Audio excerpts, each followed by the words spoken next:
responder, mas eu queria que você meditasse um pouco numa pergunta que o Senhor me fez à tarde antes de vir para cá.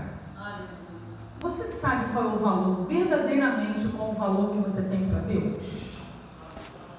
Você sabe, na essência mesmo, assim, como é que fala? Integralmente, né? O valor que você tem para Deus. Você tem noção do valor que você tem para Deus? Porque às vezes a gente fala assim, ó, eu sei que Deus me ama, né? Eu sei que Deus é comigo, eu sei que Deus me abençoa. Mas você tem ideia do valor que você tem?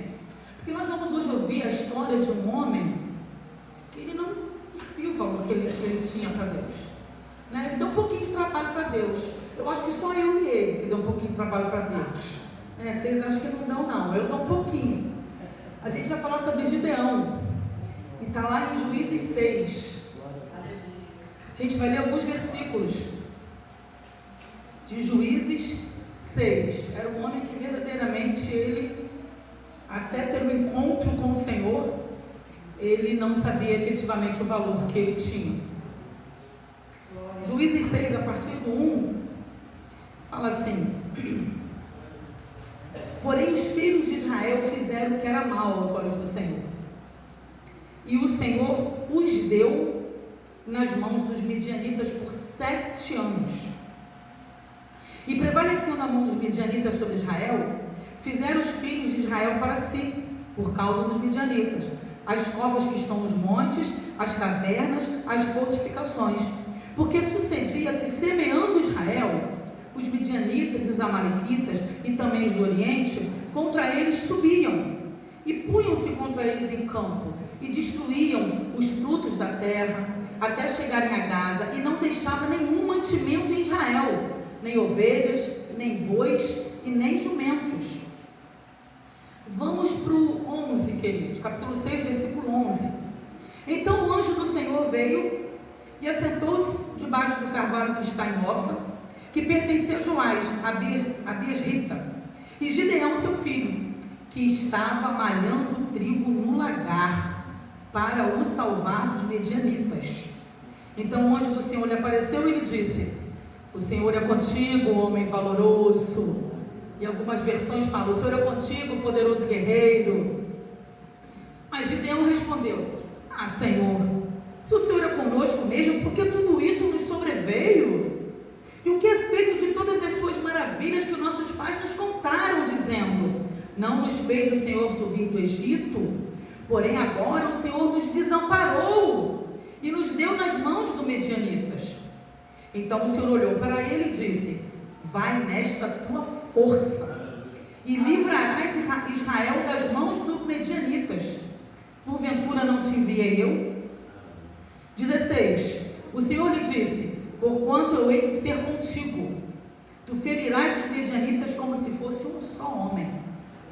E no 25, e aconteceu naquela mesma noite que o Senhor lhe disse: toma o boi que pertence a teu pai, a saber, o segundo boi de 7 anos, e derruba o altar de Baal, que é do teu pai, e corte o bosque que está ao pé dele, e edifica ao Senhor, teu Deus, um altar no cume deste lugar forte, num lugar conveniente. Amém, queridos? Gideão, ele era filho de Joás, que era um idólatra. Naquela época, mais uma vez, se repetindo, o povo se distanciou do Senhor e foi adorar outros deuses. Mais uma vez, o povo fez o que Deus reprova. Tudo que a gente semeia no mundo espiritual, a gente colhe. Seja bom ou seja ruim. Se eu semear uma sementinha ruim lá, vou colher uma semente ruim. Não é isso? Mas vou ter uma colheita ruim. Se eu semear uma sementinha boa, vou ter uma colheita boa. Por quê? Porque Deus é justiça. Deus é justiça. Eu não posso ter a mesma colheita se eu oro, jejuo, renuncio, procuro a santificação, eu não falto aos cultos, eu honro meus líderes, eu não minto, eu não furto, eu não roubo, eu não adultero. Eu não posso ter a mesma colheita que uma que está aqui dando glória a Deus, aleluia, mas lá fora xinga, bebe, adultera, mente, finge. Eu não posso ter a mesma colheita que ela, porque Deus não é justiça. Então cada sementinha que a gente semeia, a gente colhe. Em Gálatas 6:7 já fala isso, né? Gálatas 6,7 já começa forte, fala assim, ó, de Deus não se zomba. Tudo aquilo que semear, isso se colherá. E aqui o povo semeou o quê? Desobediência, idolatria, rebeldia. Aí eles escolheram a colheita dessa sementinha ruim. O que aconteceu? Durante 7 anos, eles trabalhavam, plantavam, semeavam e tal. O povo ia lá e colhia para eles. No outro ano eles iam lá, plantavam, semeavam, cuidavam dos bois, deixavam os bois gordinhos lá e tal. Os midianitas, amalequitas iam lá e durante 7 anos, esses inimigos de Deus, amalequitas e os midianitas, eles oprimiram o povo de Deus, mas eles não queriam apenas roubar a parte material, eles não queriam apenas roubar as plantações, roubar os bois, os camelos, não, eles queriam oprimir o povo, causar medo, eles queriam causar medo, porque o medo paralisa tanto a gente, o medo mexe tanto com a gente, que a palavra de Deus diz que esse povo se escondia nas cavernas. Não é diferente hoje o que o inimigo quer fazer conosco. O inimigo quer nos botar medo de tudo. Hoje eu estava num lugar e tinha umas 3 ou 4 mulheres, e uma era cristã e ela falou assim, eu troquei de carro, eu comprei um carro bem inferior ao que eu tinha antes, porque eu tenho medo de sair na rua, menina de carro, olha, eu saio na rua, é um medo, que eu não sei se eu freio, se eu acelero, se eu paro, se eu levanto o vidro, se eu abro, é um medo que eu tenho, que qualquer um passo do lado do meu carro, eu falo assim, já vai roubar meu carro. Isso é o que o inimigo quer colocar em nós. Não foi diferente nesse período aqui. O inimigo está aí para nos colocar medo, nos oprimir, não só roubar, que ele vem para roubar, matar, destruir, mas para roubar também os sonhos, a paz, o sossego. E aqui a palavra de Deus diz que esse povo começou a se esconder em cavernas aqui e tal, fugindo. Gideão, ele quando o anjo encontra com ele fala assim, eu imagino, eu viajo na palavra, eu imagino quando o anjo falou assim para ele, Senhor é contigo, poderoso guerreiro, Senhor é contigo, homem valente. Imagina ele falando, gente, veio endereço errado aqui, porque como é que um valente vai estar se escondendo aqui, malhando trigo no lagar, se eu estou escondendo do povo, morrendo de medo? Acho que veio para o endereço errado, não é bem comigo. Até porque muitas vezes, querido, o Senhor fala conosco e a gente fala, eu não. Essa palavra para mim, a palavra chega e fala, olha, Marília, tu vai pregar lá nos Estados Unidos. Aí Marília, mas eu não tenho nem passaporte, para mim, acho que foi para a irmã do lado, foi errado. A gente às vezes não crê no que Deus está falando conosco, porque a gente limita, nós somos limitados, né? O Senhor ele é infinito, ele é ilimitado. A gente às vezes limita, porque às vezes a gente quer ver a coerência da promessa. Não, Deus fez essa promessa, mas a minha vida não é coerente com essa promessa, gente. Mas Deus não precisa de coerência. Se Deus prometeu, ele vai cumprir. Está de pé, Marília, promessa. Está de pé. Tem promessa na minha vida que eu esperei mais de 15 anos, mas realizei. Quando eu estava lá dentro da cidade de Deus, iniciando a minha vida cristã, eu acho que eu já falei isso aqui. Um pastor amigo meu me ligou na época, não foi ligação, foi SMS na época. Não, acho que foi o Orkut, foi alguma coisa no computador, que eu lembro que estava no computador. Minha irmã sabe dessa história. Pastor Francisco. E ele estava lá em Israel e ele mandou uma mensagem para mim, alguma coisa no computador, não sei se na época era Orkut, tem mais de 15 anos isso. E ele começou a falar, olha, Senhor manda te dizer que descerá o óleo sobre a tua cabeça e tu serás pastora de multidão, porque o Senhor te escolheu para rodar no Brasil, tu pegarás muito avião pregando a palavra e tu não sei o quê. Gente, eu vim da cidade de Deus, tinha acabado de me converter. Aí eu lembro aquilo ali, eu falei, gente, será que ele mandou por Orkut certo? Será que não era outra Ângela? Eu demorei a acreditar que isso tem mais de 15 anos atrás. E hoje já preguei mais de 4 estados, pela misericórdia do Senhor, o Senhor desceu sobre a minha cabeça, depois de mais de 15 anos. Mas é fácil esperar os 15 anos? Não, gente. A gente quer que Deus prometa hoje, para hoje mesmo, não é nem amanhã. Deus prometeu agora, então quando chegar em casa vai estar tudo resolvido. A gente quer isso. E a gente realmente limita o que Deus vê na gente. Eu fico imaginando, né? Quando Deus viu Davi ali, quando o homem viu Davi ali cuidando das ovelhinhas ali, chegou lá o profeta para ungir, o pai dele falou assim, pai, não, tem um lá no meio das ovelhinhas, lá fedida a ovelha, lá que deve estar lá, cuidando das ovelhas. Tem um lá ainda, lá atrás, lá, que traz esse. Porque o pai e o povo via o Davizinho, cuidando das ovelhas lá atrás, fedido de ovelha, tal, toscando lá, como é que fala? Tirando a lã, né? Tosqueando, né? O nome? Então, lá, mas o Senhor já viu Davi rei, queridos. O Senhor já viu Davi rei. Jeremias, quando o Senhor chamou Jeremias, ele falou assim: ah, não, Jesus, eu sou criança, não sei nem falar, Jesus, eu sou tão criança. Mas o Senhor já viu o profeta maior, queridos. É assim que Deus faz. Quando Deus chamou Moisés falou o quê? Não, eu não, manda meu irmão, que eu não sei nem falar. Ou não sei se ele era gago, não sei se ele não sabia falar mesmo, ou se ele falava no arvar, no arvém, eu não sei, mas eu sei que ele falou: não, Senhor, manda outro que eu não sei nem falar, mas o Senhor já viu o libertador de Israel. Porque assim que Deus me vê, ele te vê. Aqui, Gideão via o presente, o Senhor já vê você lá na frente, queridos. Então, quando Deus te liberar uma palavra através de alguém, receba, toma posse, porque o Senhor já te viu lá na frente. O Senhor não se engana. Gente, a promessa está de pé. Ângela, tu não tem noção da quantidade de anos. A promessa continua de pé. Deus não se arrepende, Deus não volta atrás, Deus não mente. E Deus fala que aquele que prometeu, ele é fiel para cumprir. Se quem te prometeu foi Deus, vai acontecer. Se quem te prometeu foi homem, até pode ser que não se cumpra. E Gideão, ele vinha, a gente às vezes fica arrumando justificativas, né? E Gideão falou assim para o anjo: não, Senhor, mas veja bem, ó, a minha família é a menor da tribo. E eu ainda sou o menor da família. Meu pai era um idólatra. Meu pai era um homem que adorava Baal. Não é bem assim. Eu não posso ser isso que você está falando aí. A gente às vezes tenta justificar o que não tem justificativa. Não, eu sou assim porque o meu avô era assim, meu pai era assim, minha mãe era assim. Mas depois que nós aceitamos a Cristo, o passado é apagado, queridos. Depois que nós aceitamos a Cristo, a história é outra. É daqui para diante. A gente fica lá atrás. Gideão ficou lá atrás.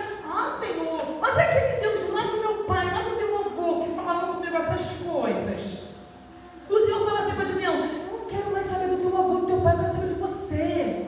Agora sou eu e você. Entende, gente? Não tem que pensar lá atrás, mas não. O Senhor fala: ó, o testemunho do seu pai, da sua mãe foi lindo, mas eu quero ter um particular contigo. Eu quero ter uma experiência contigo, Gideão, porque eu já te vejo o libertador do povo aqui. Eu já te vejo tu acabando com esses homens aqui, com esses midianitas todos. Eu já te vejo assim. E a gente limita o nosso valor. A gente limita o valor que a gente tem. É muito mais fácil eu ouvir, tomar posse, botar para o meu coração alguém falando assim: ah, tu não vai ser feliz nunca mesmo. Nossa, mas como tu é burra, né? Também tu não consegue isso mesmo? Tu vai fazer para quê se não vai passar?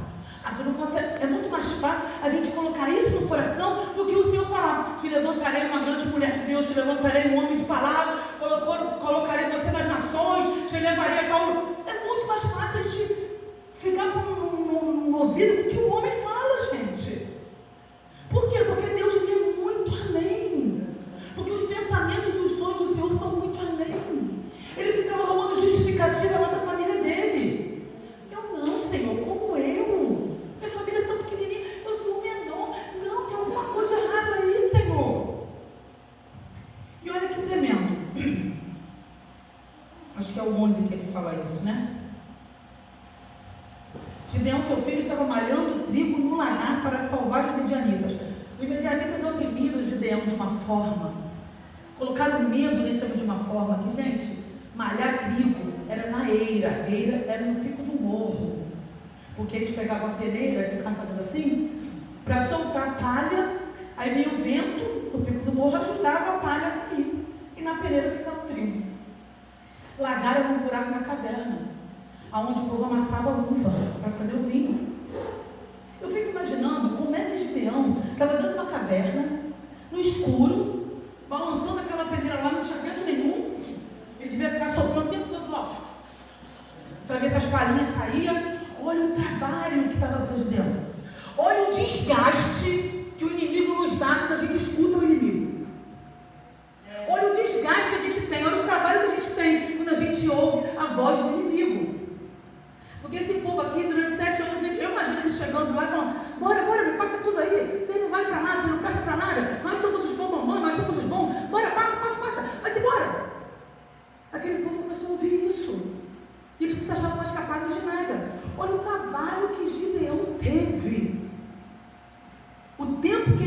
de repente para malhar trigo em uma peneira ali, na eira, ali na parte aberta, imagina esse homem com uma peneira demorava 3 dias, 4 dias, para separar as palhinhas todo dia do trigo. Olha o cansaço desse homem. É isso que ele quer que a gente sinta.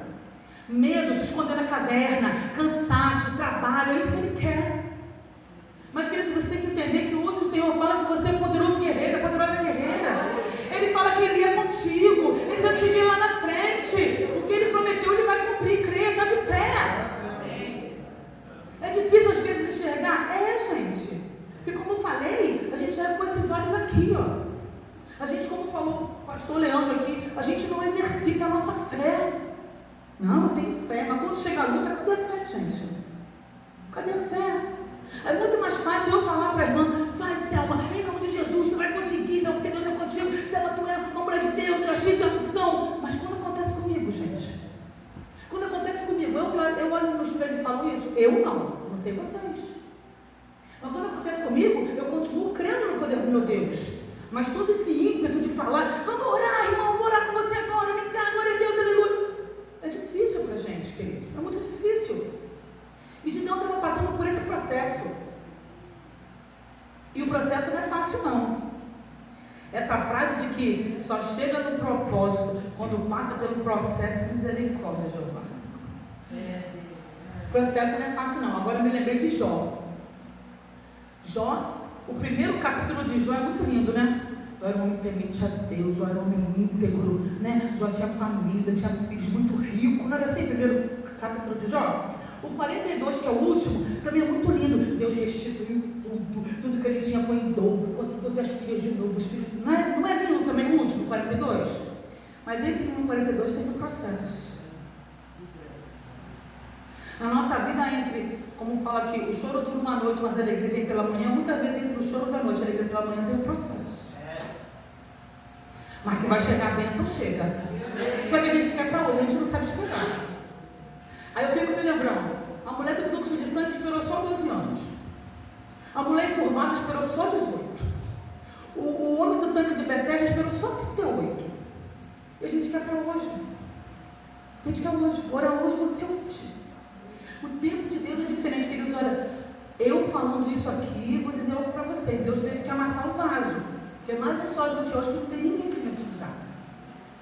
Deus teve que amassar o vaso para falar isso aqui hoje. Meu marido sabe as crises de ansiedade que eu tive em Pernambuco. Assim que cheguei lá, assim que ele chegou lá, vou voltar! Não aguento mais, nada acontece aqui! Cadê as promessas de Deus aqui? Vou voltar, vou fazer a mala. Quantas vezes, Cláudio? Porque é difícil você não ver. A gente quer ver com os olhos naturais, né? E o Senhor manda te abrir os olhos espirituais. Eu lembro agora acho que foi Eliseu de Geazi, não foi?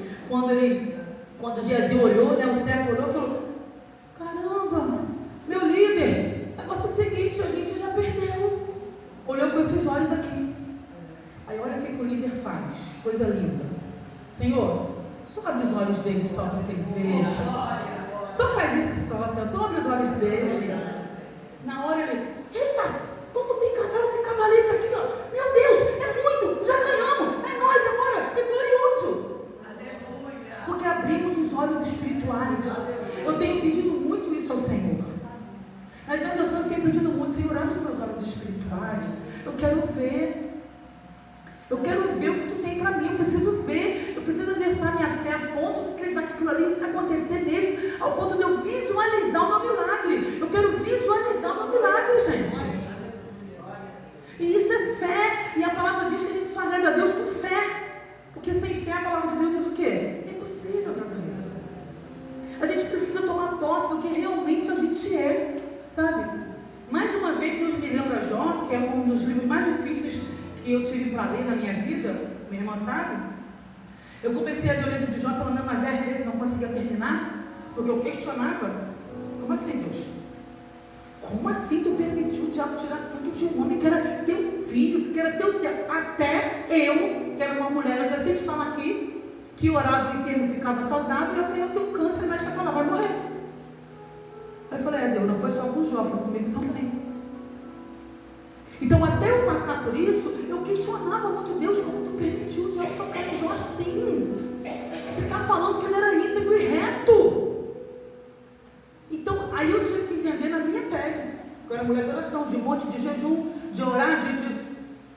repente o médico olha para mim e fala, vai morrer. Não tem mais jeito não, eu tomo tudo. E no dia eu falei para o Senhor, Deus, legal. Já vi gente torta levantar e eu vou morrer. Então é difícil, mas eu lembro mais uma vez de Jó, que agora já consigo ler o livro de Jó. Glória a Deus. Fui liberta. Eu lembro de Jó. Jó, num dos momentos mais difíceis dele, ele chegou e declarou o seguinte, porque a gente tem que ver o que a gente declara, viu, queridos? Palavras são sementes, título do meu terceiro livro. Eu estou fazendo propaganda. Palavras são sementes. E a gente tem que ficar muito vigilante quando a gente declara, pastor. Que a gente declara sobre nós, que a gente declara sobre o nosso irmão, sobre a nossa família, sobre a nossa casa, sobre o nosso trabalho, sobre a nossa igreja, sobre o nosso pastor.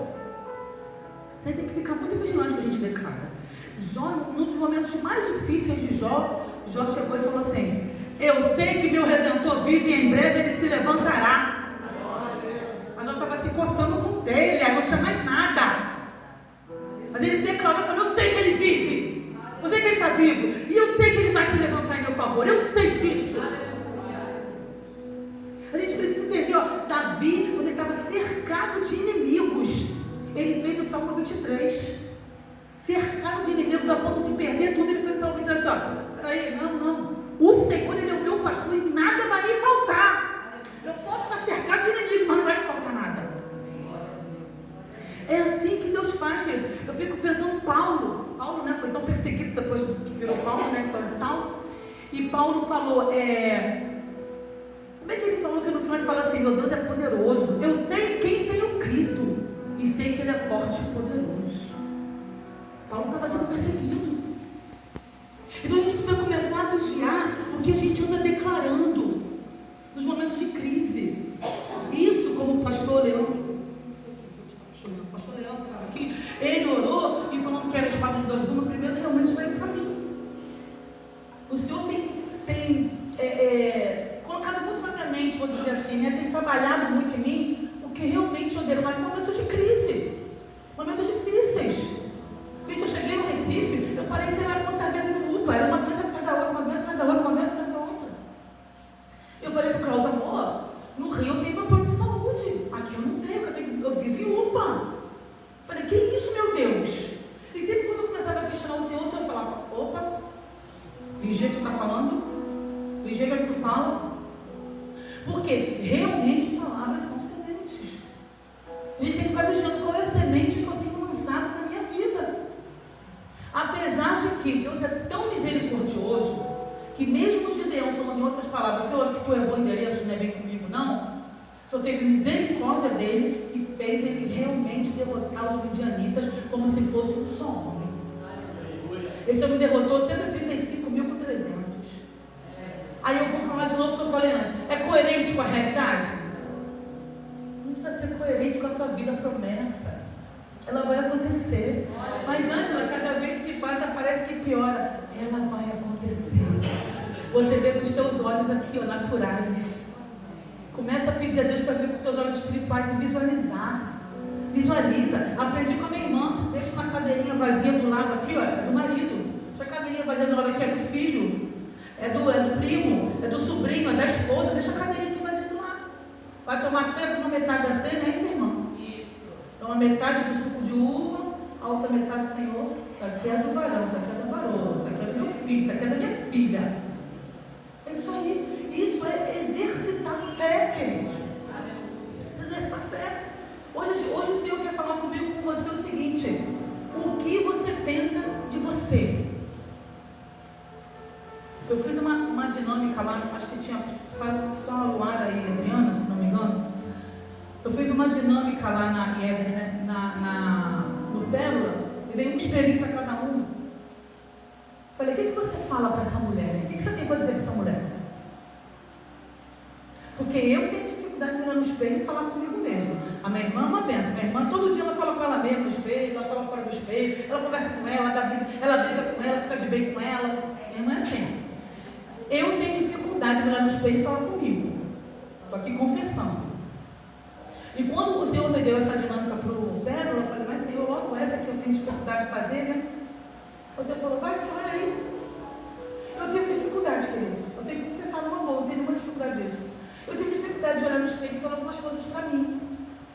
Mas a gente às vezes precisa, sabe? Se olhar e falar, caramba, olha o que tu já venceu, mulher. Olha o que tu já venceu, homem.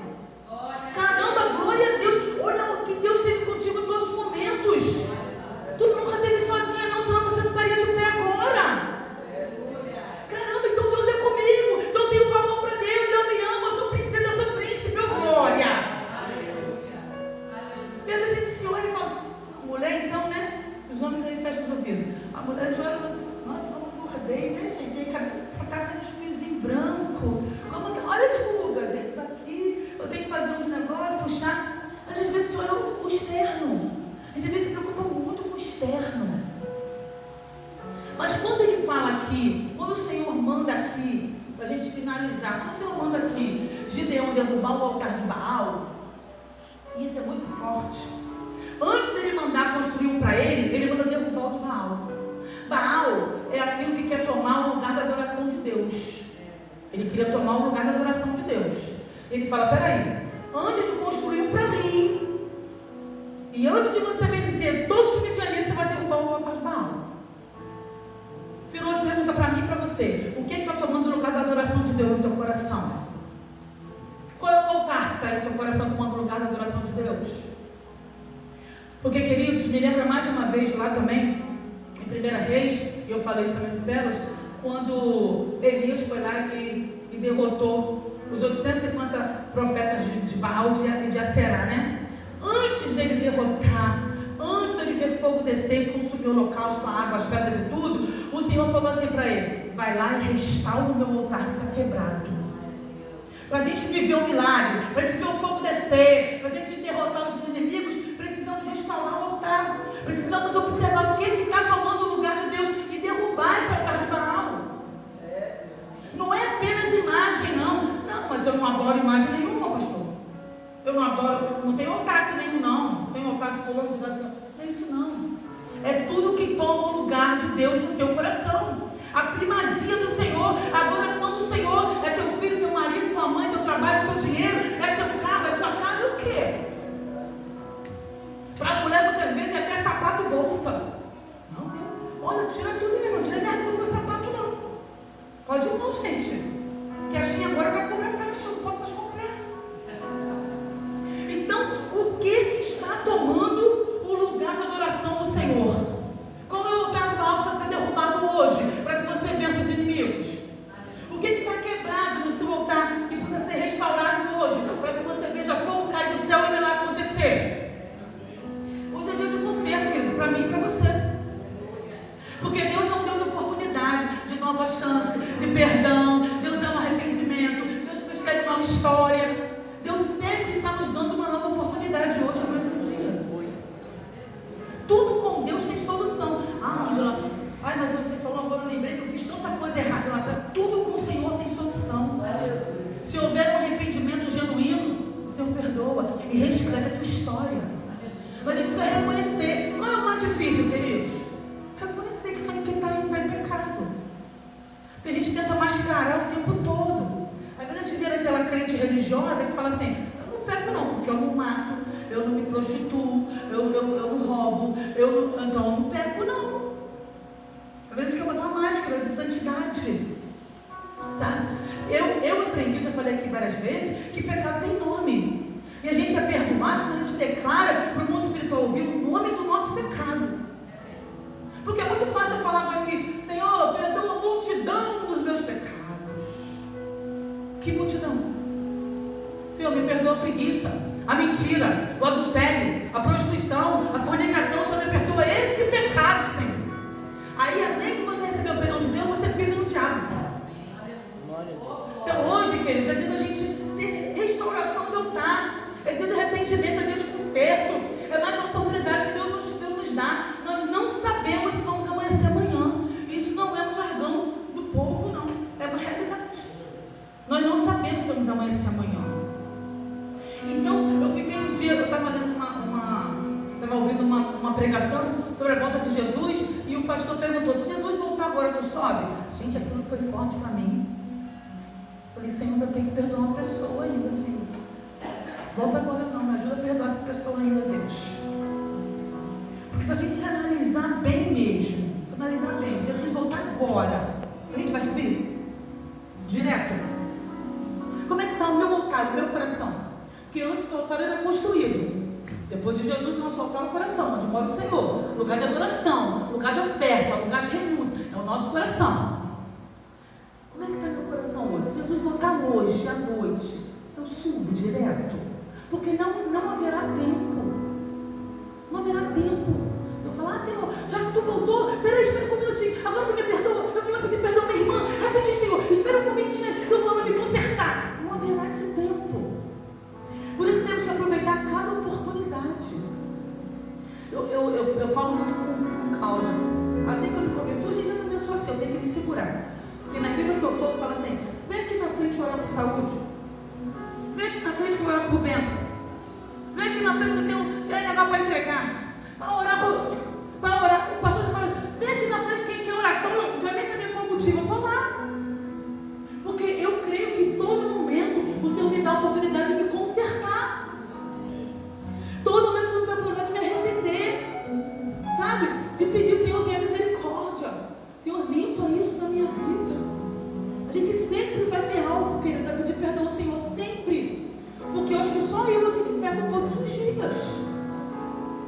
A gente pega em pensamento, em sentimento, em fala. Não, mas eu não falo nada para ele, irmão. Não, o que você pensa dela, misericórdia, queridos. Não fala, mas pensa, mas não adianta nada. Então, queridos, eu queria que você hoje não precisava nem sair do seu lugar. Mas que você hoje entrasse com uma conexão com o Senhor, você e Deus. Para você falar, Senhor, como é que está meu altar? Fala aí comigo, Senhor, o que eu preciso consertar? O que está tomando o teu lugar de adoração na minha vida, Senhor? Eu quero que o Senhor seja o primeiro em tudo. O primeiro lugar é teu, Senhor. Eu aprendi com o pastor da igreja que a gente está, pastor Alberto, que ele fala assim, gente, se Deus é nosso Pai, eu achei que eu tão lindo, gente, eu tomei para mim. Ele falou assim, se Deus é nosso Pai, eu sou da época, ele falando, e eu também, Ângela, que eu pedia benção ao meu pai, benção à minha mãe, né, irmã? Era benção toda hora. Benção pai, benção mãe, benção pai, benção mãe. Aí ele falou assim, aí eu acordo, abro os olhos e falo, benção pai. Aí eu começo meu dia, achei lindo aqui. Aí eu falei, velho, eu tomei pra mim. Agora eu acordo e falo assim, obrigado que eu acordei, benção, meu pai. Eu peço a benção dele primeiro antes de levantar da cama. Achei tão fofinho isso, sabe? Então assim, que a gente procure ter essa intimidade e essa primazia. Porque no mundo que a gente vive hoje, a tendência é a gente acordar, já pegar o celular para ver quem mandou mensagem.